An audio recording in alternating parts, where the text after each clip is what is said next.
Let's talk food sensitivity tests because these are still fairly common. So if you have any type of chronic mystery health issue, especially anything related to gut or digestive health, you probably have had a food sensitivity panel. And honestly, that can lead to a lot of confusion.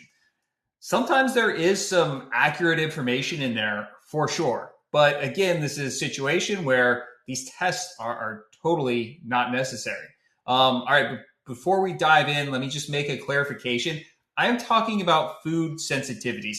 If you have a true allergic reaction, like you go into anaphylactic shock when you eat peanuts or shellfish or anything like that, that's a totally different ballgame. Do not mess around with those anaphylactic allergies.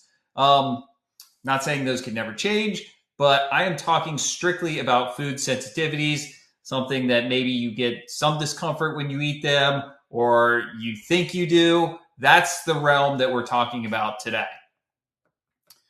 So, first things first, let's talk about the reliability factor when it comes to these food sensitivity tests because they're not very reliable. And everyone knows that. Everyone who deals with them knows that and understands that. You're kind of just hoping to get some useful information. But it's well known in the field that if you were to take the same exact sample and send it to different laboratories, you would not expect to get exactly the same results. So how is that even possible, right? This is science after all. Another issue is how many immune pathways, immune responses are they picking up on? They typically are just looking at IgG and IgA responses. Those are not the only responses. So you could be missing a piece of the puzzle there. And then also, how do people's sensitivities seem to change over time? So at one point in time, somebody's showing positive for chicken and broccoli, and then they got the test done again in a year. How would it be possible that those are not showing up currently on the test? Because that does happen. So just right off the bat, these tests are notorious for not being very reliable. Okay, and before we talk about what you actually can be seeing on these tests, we're just going to we're going to make this real simple. We're going to categorize every food that would be on a food sensitivity panel as either a healing food, a neutral food, or a troublemaker food. And guys, this will give you a lot of ease if you can just kind of take this information in, because this is all you really need to know when you're trying to heal. So there are foods that across the board are healing foods. That means they have good antiviral, antibacterial properties. They help to cleanse your liver. They help to strengthen neurotransmitters, nourish your adrenal glands, cleanse your gut, do all these things that ultimately we need to have happen to address root causes of chronic health issues. So you're going to think fruits, vegetables, things like that here. Then there are neutral foods. These are foods that they don't really, enhance any root cause issue. They're not going to make most of these root causes tremendously worse, but they just don't have a lot of healing capacity. They're not going to move the needle when you have a lot of these foods in your diet. So we're going to think about grains, at least gluten-free grains, animal proteins, most animal proteins, things like that here. And then we have the troublemaker foods. So this is the category of foods that either is a strong fuel source for pathogens, or they're bringing in toxins, or they are very tough on your liver. They lead to a lot of liver congestion. So if we can place all the foods that you're looking at on a food sensitivity panel into one of these three categories, that's how we're going to kind of break this down here. So a lot of times you'll get a food sensitivity panel back, and you might see spinach is positive on there, or strawberries, or celery, or Brussels sprouts. Any of these fruits or vegetables that are vital to healing and reversing chronic health issues, it could test positive. And that's terrible, because that can keep you from eating a very, very useful food. So let's talk about why would that food test positive on this food sensitivity test if it actually is a healing, useful food, right? That's the obvious question in front of us here. Well, number one, again, these results, they're not tremendously reliable. So it could just be random. It could just be happenstance. Who knows what? Something happened in the lab, and now, oh my gosh, you think that you have to avoid celery because it's leading to inflammation.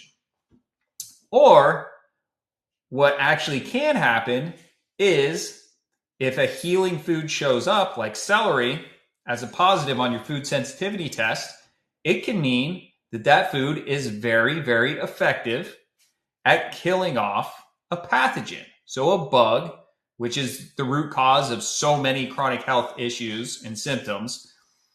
And the act of it killing off that pathogen or that bug is exactly what's triggering that positive test result. So you can see where it gets so muddied, because celery could be the most effective food for whatever pathogens that you have going on inside the body. But now you're seeing it on this test, and now you think that it's bad for you. And now you're actively trying to avoid one of the most powerful healing foods. And so try not to get caught in that trap of thinking that a fruit or a vegetable is having some negative outcome on your health. It is not. That's not how this works. And on the other side of that equation, what happens when a troublemaker food shows positive on a food sensitivity test? So let's take dairy or gluten. Let's say, or a certain type of dairy shows up as negative. That must mean like, well, it might be bad for some other people, but it looks like it's okay for my body, right? So I guess I'm okay to have a little bit of dairy at least, or at least a little bit of gluten, because it says so on the test.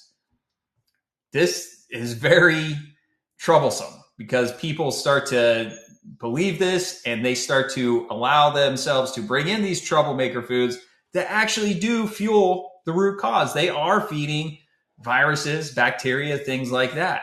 So how could that happen? Again, it could just be random happenstance that something happens and it just didn't trigger a positive test. Okay. Another thing that can happen is these tests don't pick up on every single type of immune response. So there can be an immune system response happening that just doesn't trigger this test in that moment. So it's much more beneficial just to wrap your mind around, like, what are the troublemaker foods, and dairy and gluten are two of the biggest ones that I need to avoid if I want to heal and I want to try to reverse my health issues. So that can be a big trap to fall into there that you need to be aware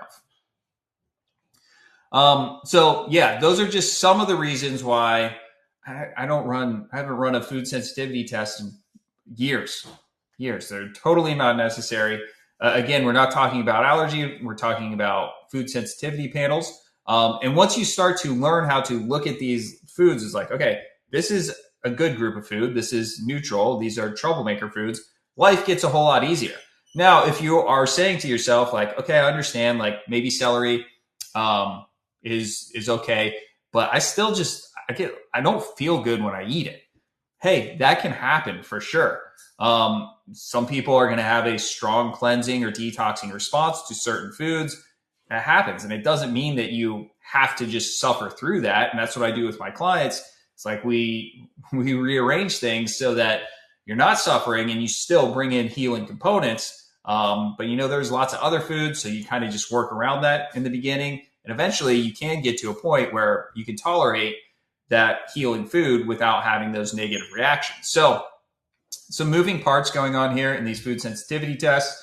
But yeah, just a couple things to make you more aware when somebody's trying to convince you that these results are written in stone and they have all the answers and they've asked all the right questions, because not even close with these food sensitivity tests. So you can heal. Absolutely. You just have to get on the right track.